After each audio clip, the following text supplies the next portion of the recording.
কথা হলো যে তুমি যে চান্স পাইলে না, এটা দোষ কার আসলে? টিচারের, প্ল্যাটফর্মের ভাইয়ার, কোচিং সেন্টারের, তোমার বাপ মায়ের, ভাগ্যের, কোটা সিস্টেমের? Logical answer. তুমি যদি পেইন থেকে মুক্ত হইতে চাও, দোষটা কার ঘাড়ে দিবা? যদি ইনস্ট্যান্ট রিলিফ চাও, দোষটা দিবা মানুষের ঘাড়ে, যে এই প্ল্যাটফর্ম, এই টিচার, এই যে কোটা সিস্টেম, আমি চান্স পাইনি এই জন্য।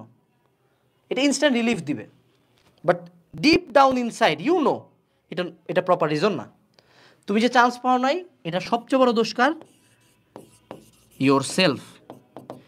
তুমি যখন একটা জিনিসের দোষ স্বীকার করো, তুমি যখন একটা জিনিস রিয়েলাইজ করো, তুমি যখন একটা জিনিস মানে নাও, যে কোনো কষ্ট থেকে বের হওয়ার সবচেয়ে বড় উপায় হইল মানে নেওয়া, একসেপ্টিং দ্য ফল্ট, একসেপ্ট করা যে চান্স পাই নাই, একসেপ্ট করা আমি চান্স পাই নাই কারণ আমি আমার বেস্টটা দেই নাই। এবং এই একসেপ্টেন্স থেকে নতুন একটা জিনিস শুরু হয়, সেটা হলো রিপেন্টেন্স।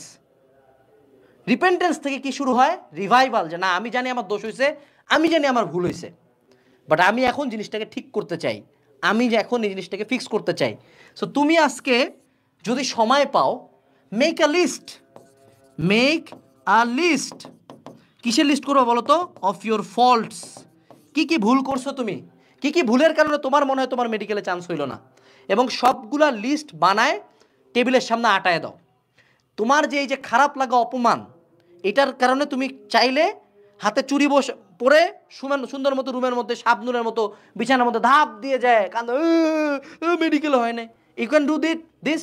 অথবা প্রত্যেকটা খারাপ কমেন্টের স্ক্রিনশট রাখা, প্রত্যেকটা মানুষের চেহারা খেয়াল রাখা, প্রত্যেকটা মানুষ যারা কথা শুনেছে তাদের কথা খেয়াল রাখা, অ্যান্ড সেগুলাকে মনের মধ্যে পোষা।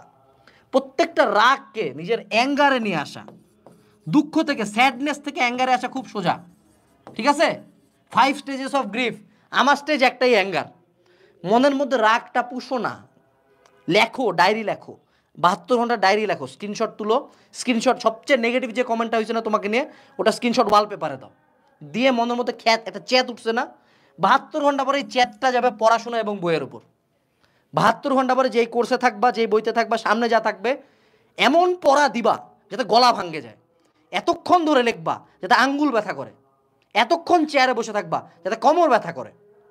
মেক শিওর রাগটা প্রপার জায়গায় যায়। রাগের কারণে, দুঃখের কারণে হার মানে না, এটা তো খুব কোয়াইট ইজি জিনিস, খুব ইজি। গিভ আপ করা খুব ইজি, আমার মধ্যে সুইসাইড করা খুব ইজি।